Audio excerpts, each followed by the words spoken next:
नमस्कार, स्वागत है आप सभी का। मैं हूं आपके साथ कुमार कुणाल धीरज। आप देख रहे हैं पक्ष विपक्ष, और पक्ष विपक्ष में आज बात करेंगे उत्तराखंड सरकार के 3 साल और कितने बेमिसाल रहे यह 3 साल, इसके ऊपर। उत्तराखंड सरकार के 3 साल पूरे होने के उपलक्ष्य में भारतीय जनता पार्टी प्रदेशवार कार्यक्रम आयोजित करने जा रही है। सीएम पुष्कर सिंह धामी ने बीजेपी सरकार के 3 साल पूरे होने पर उपलब्धियां गिनाई हैं। उन्होंने कहा कि हमारे प्रधानमंत्री नरेंद्र मोदी के मार्गदर्शन में 3 साल की अवधि में राज्य सरकार ने कई विकास कार्यों को आगे बढ़ाया है। नए काम भी शुरू हुए हैं और पूरे देश के अंदर विकास के मानकों पर उत्तराखंड सरकार 2024 के नीति आयोग की रैंकिंग में पहले नंबर पर आई है। सीएम धामी ने बताया कि बेरोजगारी दर में 4.4% की कमी आई है। निवेश बड़ी मात्रा में उत्तराखंड में आया है। रोजगार का सृजन हो रहा है। कई ऐतिहासिक फैसले इन 3 सालों में लिए गए हैं। फिर चाहे वह देश की आज़ादी के बाद देश के अंदर सबसे पहले समान नागरिक संहिता यानी यूसीसी को लागू करना हो या फिर नकल विरोधी कानून को लागू करना हो। नकल विरोधी कानून दूसरे राज्य के लिए एक उदाहरण बन रहा है। इसके लागू होने के बाद 20,000 नियुक्तियां बिल्कुल पारदर्शी तरीके से हुई हैं। सीएम धामी ने कहा कि लंबे समय से राज्य के अंदर भू कानून की मांग उठ रही थी। देवभूमि के लोगों के भावनाओं के अनुरूप उत्तराखंड में भू कानून लागू कर दिया गया है। धर्मांतरण रोकने के लिए पूरे देश दुनिया के अंदर हमारे राज्य की एक अलग पहचान है। धर्मांतरण रोकने के लिए सख्त कानून लागू किया गया है।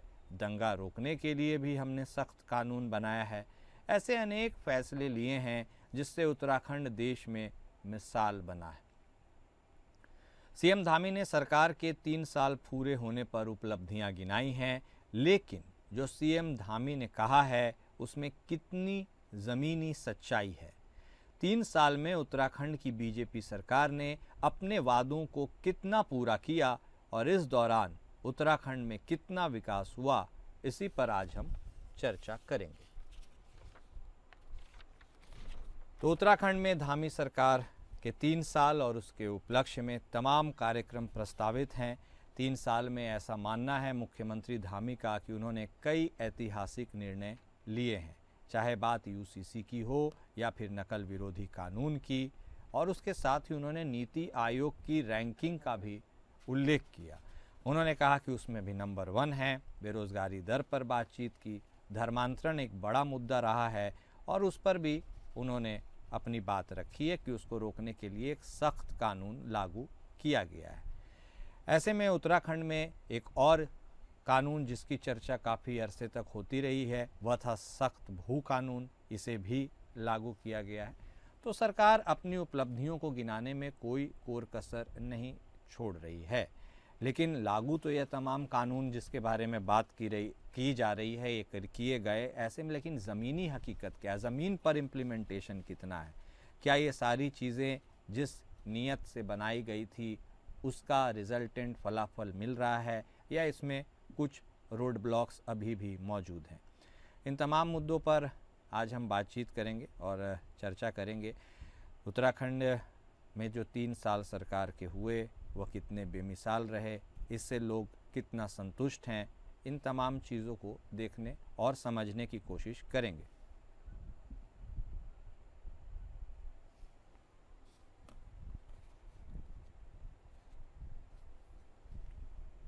और इस चर्चा को आगे बढ़ाते हैं। हमारे साथ हमारे ख़ास मेहमान भी जुड़ चुके हैं। हमारे साथ कांग्रेस पार्टी के तरफ से बतौर प्रवक्ता सूर्यकांत धस्माना साहब जुड़े हैं। वहीं हमारे साथ भारतीय जनता पार्टी के तरफ से बतौर प्रवक्ता प्रभा बंदूनी जी भी जुड़ी हैं और वरिष्ठ पत्रकार के तौर पर हमारे साथ अरुण शर्मा साहब भी जुड़ चुके हैं। आप तीनों खास मेहमान का स्वागत है। सबसे पहले प्रभा जी, शुरुआत आपसे करते हैं। सरकार की उपलब्धियां आप ही गिना रही हैं। 3 साल दूसरे टर्म की सरकार की आप ही के पूरे हैं। ऐसे में आपको लगता है कि जिस उद्देश्य से, नीयत से जनता ने आपको वोट दिया, उन तमाम अपेक्षाओं पर आप खरा उतर पाई हैं?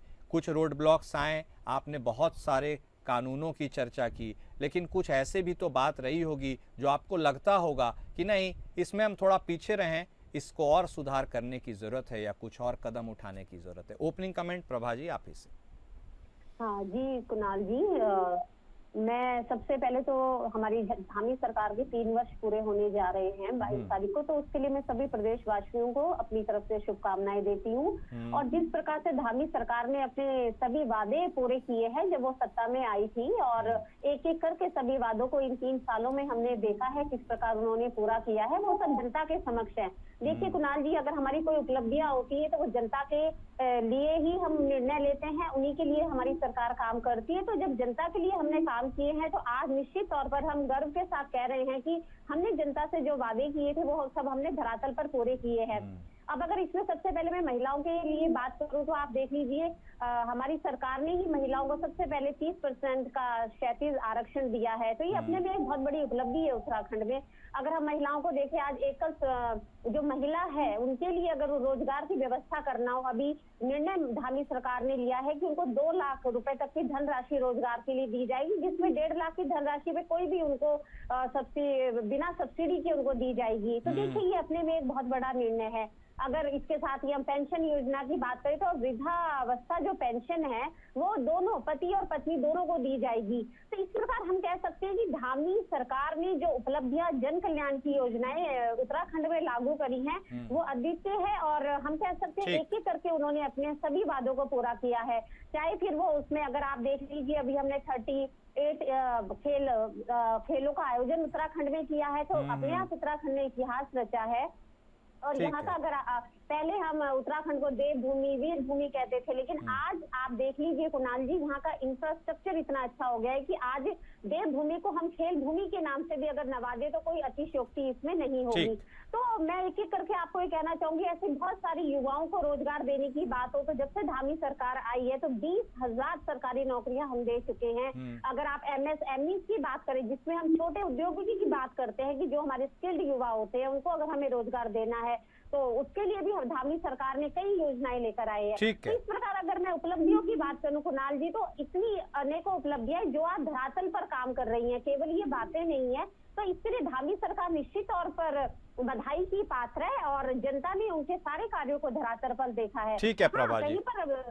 जी नहीं ठीक है, आप तो खैर देखिए, अब अगला मैं रुख धस्माना साहब कहीं कर रहा हूँ। धस्माना साहब, सत्ता पक्ष है, सरकार है, अपनी उपलब्धियों को तो वो गिनाएंगी, लेकिन आप विपक्ष में हैं। आपको लगता है कि सरकार जिन उपलब्धियों की बात कर रही हैं अपनी जगह, क्या वह धरातल पर भी उतर पाए हैं? और क्या ये उपलब्धियों की संख्या इतनी ज़्यादा है कि यदि कुछ जो रोड ब्लॉक्स है वो इसके पीछे छिप जाते हैं? क्योंकि वनाग्नि की वक्त की भी तस्वीरें लोगों ने देखी है, उसके साथ ही 4 धाम की यात्रा में अव्यवस्था का आलम भी लोगों ने देखा है। लेकिन आपको लगता है क्या कि ये सारी चीज़ें नगण्य हो जा रही हैं जब सरकार अपनी उपलब्धियों को गिना रही है? आप इस 3 साल को कैसे देख रहे हैं? आपकी क्या शिकायतें रही?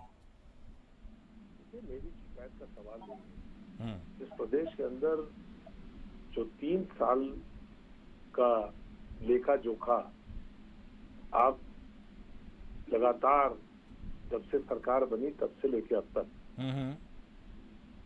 पूरे प्रदेश के अंदर आज जो स्थितियां हैं, अगर आप जनता में जाएंगे और उनसे बात करेंगे, बेरोजगार नौजवान से बात करेंगे, राज्य की महिला से बात करेंगे, राज्य के किसान से बात करेंगे, राज्य के विद्यार्थियों से बात करेंगे, राज्य के कर्मचारियों से बात करेंगे और राज्य के एक आम नागरिक से बात करेंगे, तो आपको धरातल पर क्या हुआ उसकी तस्वीर साफ हो जाएगी। अब एक पर्चा लेकर के पढ़ देने से नहीं होता कि साहब उपलब्धि हुई है। मैं समझता हूँ इस राज्य के अंदर जितनी बदतर स्थितियां इस समय पूरे प्रदेश के अंदर हैं, इतनी बदतर स्थितियां 25 साल राज्य के निर्माण को हुए हैं, 25 सालों में नहीं। पूरे प्रदेश के अंदर इस समय जो वातावरण है, कितना कड़वा वातावरण है, इतनी कड़वाहट समाज के बीच में जो फैली है, किसके कारण फैली है? प्रदेश की विधानसभा में राज्य के एक वरिष्ठ मंत्री के द्वारा पूरे राज्यवासियों के बारे में जो बात कही गई, पूरे राज्य के पर्वतीय क्षेत्र के लोगों के बारे में जो बात कही गई, पूरा राज्य उससे सुलग रहा है, एक एक नागरिक उससे क्षुब्ध है। पूरे प्रदेश के अंदर आप Bharatiya Janata party ruling party है, अगर कोई गलती किसी ने की है आज की तारीख तक न सरकार की तरफ से और ना पार्टी की तरफ से कोई भी उस पर जनता से क्षमा मांगने को तैयार है। मंत्री का इस्तीफा हो गया, लेकिन इस्तीफा कुणाल जी, मैं देते इसमें हुए जवाब भी देना जो चाहूंगी। बात हाँ, होनी आएंगे, चाहिए, आपसे भी लेंगे जवाब। प्रभा जी, उनको कंप्लीट कर लेने दीजिए। बोलिए धसमाना साहब। जो बात उन्होंने इस्तीफा देते हुए कही कि मेरी बात को तोड़ मरोड़ करके पेश किया गया, मैं क्योंकि अग्रवाल हूं मुझे इसलिए टारगेट किया गया। अरे आप हिंदू मुसलमान करने में सफल नहीं हुए इस प्रदेश के अंदर। आपने पूरी कोशिश कर ली कि प्रदेश के अंदर धार्मिक ध्रुवीकरण हो। यूसीसी का बवंडर आपने मचाया। यूसीसी में पहाड़ के लोगों ने ही यूसीसी का विरोध कर दिया। राज्य के अंदर लिव इन रिलेशनशिप के बारे में पूरे प्रदेश के अंदर जो आपकी सरकार का मैसेज गया, उससे यूसीसी फेल हो गया। तो आप कभी मदरसों के खिलाफ कार्रवाई करने पे आ जाते हैं, कभी आप मतलब आप किसी भी तरह से धार्मिक ध्रुवीकरण हो। अब जब आप उसमें फेल हो गए तो आपने इस राज्य के अंदर पहाड़ बनाम मैदान शुरू कर दिया।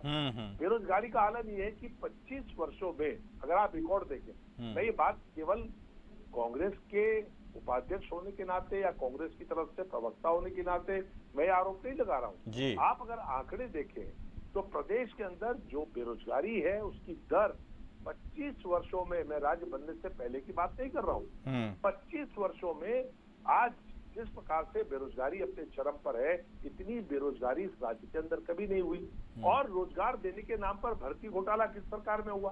भर्ती घोटाले के नाम पर पूरे देश के अंदर जिस प्रकार की बदनामी इस राज्य की हुई, मैं समझता हूँ ये भी एक उपलब्धि होनी चाहिए सरकार की। और सबसे बड़ी बात, भारतीय जनता पार्टी की तरफ से आपने एक मातृशक्ति की प्रतिनिधि को प्रवक्ता के रूप में बैठाया हुआ है जी। आज पूरे राज्य में महिलाओं के खिलाफ जो हिंसा हो रही है, और सबसे बड़ी बात ये कि अधिकांश हिंसा के मामलों में और यौन उत्पीड़न के मामलों में भारतीय जनता पार्टी के दायित्वधारी और भारतीय जनता पार्टी के पदाधिकारी, अंकिता भंडारी से शुरू करिए, और जो अभी 2 दिन पहले रुद्रपुर में भारतीय जनता पार्टी के निर्वाचित नगर निगम के पार्षद के ऊपर जो आरोप लगा, पूरी फहरिस्त है राज्य के अंदर। आपने देखा हरिद्वार में, आपने देखा उधम सिंह नगर में, आपने देखा उत्तरकाशी में, आपने देखा अंकिता भंडारी वाला मामला, महिलाओं के खिलाफ हिंसा। ठीक है धसमाना साहब, जब फहरिस्त गिनवाते हैं राज्य में बहुत बड़ी उपलब्धियां आपकी है, ठीक है, तो आपको ये सारी बातें भी ध्यान में रखनी पड़ेगी। ओके धसमाना साहब। अब अरुण शर्मा साहब, आप भी हमारे साथ जुड़े हुए हैं, वरिष्ठ पत्रकार आप हैं। देखिए, एक तरफ सरकार उपलब्धियां गिना रही है, एक तरफ विपक्ष खामियां गिना रहा है। आपको क्या लगता है, आप उत्तराखंड की जमीनी हकीकत से वाकिफ हैं, उपलब्धियों की फहरिस्त ज्यादा है या वह ज्यादा प्रभावशाली है, या खामियां भी काफी हद तक हावी है जिन्हें एड्रेस शायद नहीं किया गया? देखिए कुणाल, किसी भी राज्य की प्रगति में जो मूलभूत चीजें होनी चाहिए उन पे हम बात करें पहले जी। वो है सड़क, पानी, बिजली, स्वास्थ्य और शिक्षा। और मुझे लगता है कि इन 5 मोर्चों पे सरकार का जो रवैया है वो ठीक ठाक है, परफेक्ट नहीं है। ओके, ये मेरी बात पे गौर करिएगा जी, क्योंकि आज भी बहुत सारे सुदूरवर्ती गांव सड़कों से वंचित है, जहां हम सुनते हैं कि 10-10, 12-12, 15-15 और 20-20 किलोमीटर गर्भवती स्त्री को या किसी घायल को चारपाई में बैठाकर या किसी कंडी में बैठाकर लाना पड़ता है चिकित्सा दिलवाने के लिए। दूसरी बात हम बात करें तो आज भी बहुत सारे गाँव में भले ही जल जीवन मिशन, हर घर नल जैसी योजनाएं चल रही हो, पर लेकिन आज भी बहुत जगह ये किल्लत है। उसके बाद हम बिजली की बात करें, ये प्रदेश हिंदुस्तान में सबसे ज्यादा बिजली पैदा करने वाले राज्यों में से एक। हमारे पास तमाम डैम है, लेकिन उसके बावजूद भी हम ये कहें कि बिजली मिल रही है, लेकिन आज भी बहुत से गांवों में बिजली का अभाव है। इसी तरह हम स्वास्थ्य की बात करें, आज भी जो मानक है, जितना हमारे पास डॉक्टर्स होने चाहिए, नर्सेज होने चाहिए, पैरामेडिकल स्टाफ होना चाहिए, वो नहीं है। इसी तरह हम शिक्षा की बात करें तो शिक्षा में बहुत सारे विद्यालय इसलिए बंद कर दिए गए कि वहाँ छात्र संख्या 0 थी या 1 से 10 थी, वो एकल शिक्षक के भरोसे चल रहा है विद्यालय जी। और ये देखिए, दूसरी चीज, हमारा जो सबसे बड़ी यूएसपी है वो 4 धाम यात्रा है। बद्री, केदार, गंगोत्री, यमुनोत्री, हेमकुंड साहिब, नानक मत्ता, या प्राण क्लियर कह दीजिए, भारत की प्राण क्लियर सीमा पे है बसा हुआ। लेकिन हम ये चीजें मान ले, 4 धाम हमारी यूएसपी है। 4 धाम के भरोसे जो यात्रा चलती है 6 महीने, उसके भरोसे तमाम वो दुकानदार, तमाम वो ट्रांसपोर्ट व्यवसायी, तमाम वो होटल वाले बैठे रहते हैं। अब सरकार ने कोशिश की है कि वो शीतकाल में भी उस यात्रा को कंटिन्यू रखे। शीतकाल में भी जो 4 धामों के प्रवास स्थल है वहाँ वो यात्रा सुचारू रूप से चले। लेकिन उसमें भी अभी बहुत सारी कमियां हैं, आधारभूत सुविधाओं की कमियां हैं, और उसको पूरा करते करते वो कितना टाइम लगेगा, क्योंकि ये भी निश्चित है नहीं, कि ठीक कह रहे हैं आप। जब कोई चीज कहीं बनती है तो उसके चारों तरफ का इलाका डेवलप होता है, उसमें टाइम लगता है। हर चीज में एक दिन में विकास की स्थिति नहीं होती। लेकिन अगर सरकार को नंबर देने वाली बात है तो निश्चित तौर पर आप पूरे नंबर देंगे, क्योंकि जो पैरामीटर होता है सरकार के कामकाज का वो चुनाव होता है, और उन चुनाव में अगर नगर निकाय चुनाव में सरकार को फायदा मिला है, अगर ठीक लोकसभा कह रहे हैं आप चुनाव में शर्मा साहब। देखिए, चुनाव तो एक पैरामीटर है, नहीं ठीक कह रहे हैं, लेकिन आपने जिस ओर इशारा किया बेसिक्स को भी एड्रेस करने और उन्हें भी बिल्कुल तरीके से आगे बढ़ाने की जरूरत होती है। रुख करेंगे हम एक बार फिर से प्रभा जी का। प्रभा जी, देखिए, राज्य का गठन हुआ, जब से उत्तराखंड राज्य का गठन हुआ तब तक एक सिलसिला चला आता था ऑल्टरनेट सरकार का, एक बार एक सरकार, अलग अलग पार्टी की। लेकिन यह मिथक भी टूट गया, लगातार दूसरी बार आप सरकार में हैं, इसका मतलब लगातार दूसरी बार जनता ने आपके ऊपर विश्वास जताया है। लेकिन जिस ओर कांग्रेस के भी प्रवक्ता ने इशारा किया वह भी बिल्कुल रेलेवेंट पॉइंट है, जिस ओर शर्मा साहब ने इशारा किया वह भी रेलेवेंट पॉइंट है। आखिर बेसिक्स और इन तमाम विसंगतियों को जब तक आप दूर नहीं कीजिएगा तब तक आपको लगता है क्या कि यह 3 साल वाकई में बेमिसाल है? देखिए कुणाल जी, सबसे पहले तो जो हमारे कांग्रेस से हमारे प्रवक्ता बड़े भाई है, मैं ये कहना चाहूंगी आज उत्तराखंड में कांग्रेस की स्थिति एक ऐसी विपक्ष की है जो बिल्कुल नकारात्मक विपक्ष की भूमिका में बैठा हुआ है। इनको तो शायद अगर उपलब्धियों की भी हम बात करें, अभी हमारे माननीय मुख्यमंत्री जी ने उत्तराखंड को एक वेडिंग डेस्टिनेशन हब बनाने की बात कही। देखिए, ये बिल्कुल सत्य है कि पहले जो तीर्थाटन था वो हमारी आर्थिकी का प्रमुख साधन है, सभी को पता है। फिर पर्यटन के क्षेत्र में आप देख लीजिए जितना हमने काम किया है, हमारी सरकार ने काम किया है। जैसे आप हैट्रिक बनाने की आप कह रही है, दोबारा हमने इतिहास रचा है, हमारी सरकार आई है, उसका श्रेय किसे देंगे आप? उससे पहले भी जो सरकार थी हमारी भारतीय जनता पार्टी की, हमने होम स्टे यहाँ पर लेकर आए, जिससे कि जो गाँव में हमारे तिवारी वाले जिसे कहते हैं घर थे, आज लोगों को देखिए होम स्टे से कितना फायदा हो रहा है। 5000 से ज्यादा जो हमारे पुराने घर से लोग वापस आए हैं, रिवर्स पलायन हुआ है, तो वहां पर लोगों ने अपने घरों को होम स्टे बनाया है, जिससे उनका कितना रोजगार उन लोगों को मिल रहा है। तो यही एक कारण था कि दोबारा हमारी सरकार आई है, क्योंकि हम नए नए यहाँ पर कहेंगे लोगों को रोजगार देने का माध्यम क्रिएट कर रहे हैं। तो देख लीजिए, अब अगर हम इस वाले टेन्योर की अभी हम बात करते हैं तो देखिए जो कांग्रेस है, अभी भी आप सुन रहे थे उनके प्रवक्ता को, उनके पास कोई विजन नहीं है, कोई मुद्दा नहीं है कि अगर भविष्य में भी उत्तराखंड को हम कैसे प्रगति की ओर ले जा सकते हैं। वो वही गड़े मुर्दे उखाड़ रहे हैं। अब देखिए वो इतनी नहीं, उनके पास मौका भी तो नहीं है ना प्रभा जी, वो तो आपसे सवाल ही पूछेंगे, वो तो विपक्ष में ही बैठे हैं। सवाल पूछने में कुणाल जी कोई बुराई नहीं है, लेकिन अगर सत्ता पक्ष कोई अच्छा काम कर रही है तो उसको अप्रिशिएट करने में क्यों प्रॉब्लम हो रही है? अगर हम प्रदेश की जनता के लिए कोई रोजगार के माध्यम क्रिएट कर रहे हैं तो वहां पर भी उनको कोई ना कोई विरोधी क्यों नजर आ जाता है? आज वो देखिए राज्य में भाजपा का और सीएम का इतना विरोध करते करते आज वो उत्तराखंड को बांटने की स्थिति में आ गए हैं। इनके विधायक देख लीजिए वो कर क्या रहे हैं, कौन सा विजन वो क्रिएट कर रहे हैं। अपने क्षेत्रों में चले जाइए आप कि उनके विधायक वहां पर, ऐसा तो नहीं है कि हर जगह भाजपा के विधायक है, सरकार भाजपा की है, लेकिन जहाँ कांग्रेस के विधायक है, क्या वो अपनी विधायक निधि को खर्च कर रहे हैं? क्या उनका कर्तव्य नहीं है कि उस गाँव तक वो सड़क पहुँचा दे, बिजली पहुँचा दे, मूलभूत सुविधाओं की? नहीं, ठीक है, मैं आपका इशारा समझ गया। अब धसमानी साहब देखिए, सत्ता पक्ष कहता है कि भाई आप विकास डेवलपमेंट को भी राजनीति के चश्मे से देखते हैं, जो चीजें अच्छी है वो तो अच्छी हैं, सबके लिए अच्छी है। ऐसे में यदि आपको लगता है खामियां ज्यादा हैं तो क्या जनता इनको नोटिस कर रही है? और यदि नोटिस कर रही है तो लगातार दूसरी बार जिता करके तो बीजेपी को ही लाइए, भले उसकी संख्या थोड़ी सीटों की विधायकों के लिहाज से इस बार घट गई हो, लेकिन क्या आपको लगता है आने वाले वक्त में, समय में, बतौर मुख्य विपक्षी पार्टी आप इन की पॉइंट्स को जनता के बीच ऐसे प्रोजेक्ट कर सकते हैं ताकि एक बार फिर से आपके वह पुराने सुनहरे दिन उत्तराखंड में लौट पाए? कुणाल, देखिए मुझे बड़ा हंसी आ रही है जिस प्रकार का तर्क वो दे रही हैं, मेरी जो बातें हैं उनका जवाब तो दिया नहीं।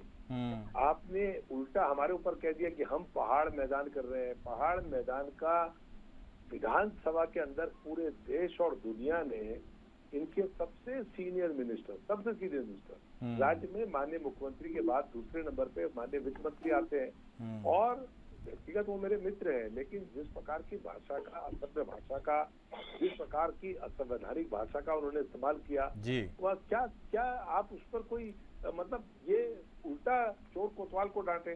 पूरे प्रदेश के अंदर आपने पहाड़ी मैदानी का सवाल खड़ा कर दिया और आप हमारे ऊपर आरोप लगा रहे हैं कि हम उस काम को कर रहे हैं। दूसरा, राज्य में आपने पर्यटन की बहुत बात करी।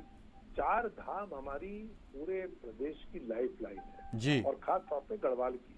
गढ़वाल में यमुनोत्री, गंगोत्री, केदारनाथ, बद्रीनाथ और उसके अलावा पूरे प्रदेश के अंदर जो तमाम तीर्थ स्थान है, हमारी सिद्ध पीठ है, तो एक पर्यटन से जुड़ा हुआ जो तीर्थाटन है, तो पिलग्रिमेज है, उसमें आप देखेंगे 31 जुलाई 2024 को, उस दिन संयोग से मैं गुप्तकाशी में था। वहां पर जिस प्रकार का जलजिला आया, 31 जुलाई 2024 से लेकर के और पूरे पट बंद होने तक यात्रा को सामान्य नहीं कर पाई सरकार, सामान्य नहीं कर पाई। सारे रास्ते बंद रहे। केदारनाथ में जिस समय ये जलजिला आया उस समय अपनी क्लाइमेक्स पे कांवड़ यात्रा थी, कितने लोगों की जान गई, कितना नुकसान हुआ, सरकार आज तक नहीं बता पाई। पूरे उस रूट में आप चले जाएं, ऋषिकेश से लेकर के और केदारनाथ तक, आज की तारीख में आपको मैं बता दूं 48 जगह सड़क पे स्लिप है। नहीं, ये तो आप कह रहे धस्माना साहब, नहीं वो बात ठीक है, ठीक है, नहीं आप ठीक, बड़ी इंपॉर्टेंट बात, नहीं मैं समझ गया, वक्त का भी थोड़ा, मैं समझ गया आपकी बात को, लेकिन एबीसी पॉइंट को थोड़ा सा आगे बढ़ाते हैं। 1 मिनट प्रभा जी, शर्मा साहब भी हमारे साथ जुड़े हैं। शर्मा साहब देखिए, टेरेंस बहुत डिफिकल्ट है। 1 मिनट प्रभा जी, 1 मिनट आएंगे आपके पास।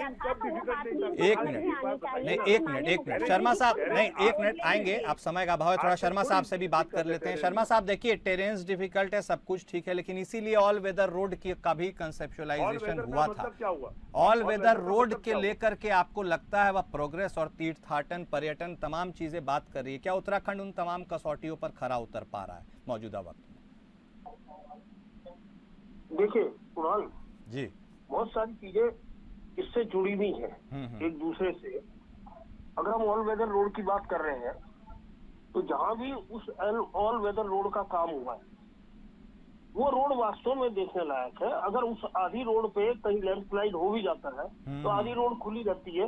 पहले ये स्थिति नहीं होती थी। पहले अगर लैंडस्लाइड होता था तो पूरी रोड ब्लॉक रहती थी और उसको मतलब जब तक वो मशीनरी आए और उसके बाद वो साफ करे, उसमें टाइम लगता था बहुत सारा। लेकिन आज जिन जगह पे वो रोड बनी है, उन जगह पे आवागमन बहुत सुचारू है, गाड़ियों की स्पीड बढ़ी है, टाइम कम लगने लगा है, तेल कम लगता है। अगर टाइम कम लगता है तो तेल भी कम लगेगा, ये भी आपको सबको पता ही है। ठीक। दूसरी ये देखिए, अब क्योंकि भारतीय जनता पार्टी सत्ता में है पिछले 8 साल से, आप तो 3 साल की बात कर रहे हैं बेमिसाल, मैं कह रहा हूँ 8 साल से लगातार इन्हीं की सरकार चल रही है प्रदेश में।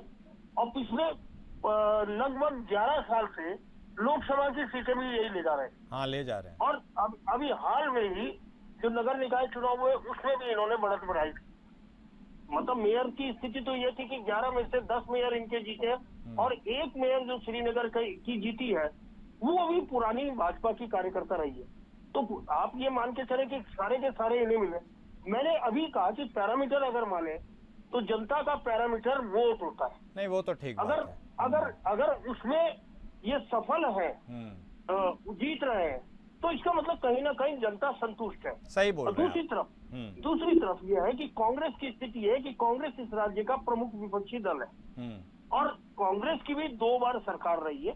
कांग्रेस के जमाने में नरेंद्र तिवारी 5 साल मुख्यमंत्री रहे और अगर हम 12 से 17 की बात करें तो उसमें विजय बहुगुणा, हरीश रावत भी, और दोबारा पहले हरीश रावत फिर विजय बहुगुणा फिर हरीश रावत, इस तरह की स्थितियां बनी। तो इनको भी 10 साल मौका मिला है। तो कम से कम आप वो जो 25 साल में से 2 साल हम शुरू के हटा दें अंतरिम सरकार की, 25 साल में से 10 साल कांग्रेस को मौका मिला, हाँ 15 साल बीजेपी को मौका मिला। अगर ठीक है, नहीं ठीक कह रहे हैं। नहीं वो तो चुनाव की बात आपने की शर्मा साहब, वो तो खैर पैरामीटर है ही, सबसे वाइटल पैरामीटर है, लेकिन इसी के साथ होता है कि भाई जनता तो आप में विश्वास जता रही है, लेकिन उनकी अपेक्षाएं या फिर जमीनी हकीकत में कितना मैच और कितना समन्वय हो पा रहा है, और इसी पर शायद राजनीति भी प्रदेश की चलती है। बहुत शुक्रिया आप सभी खास मेहमान का हमारे साथ जुड़ने के लिए, अपना वक्त देने के लिए। तो बात उत्तराखंड की कर रहे थे, 3 साल पूरे हो गए हैं दूसरे कार्यकाल की भारतीय जनता पार्टी के, और ये कितने बेमिसाल रहे हैं। हालांकि जनता नज़दीक से इन तमाम चीज़ों को देखती और महसूस करती हैं। अब यह समझना दिलचस्प होगा कि आने वाले समय में क्या इससे प्रभावित होकर जनता एक बार फिर से बीजेपी के साथ रहती है या फिर बदलाव का चांस भी देती है। पक्ष विपक्ष में आज बस इतना ही। नमस्कार।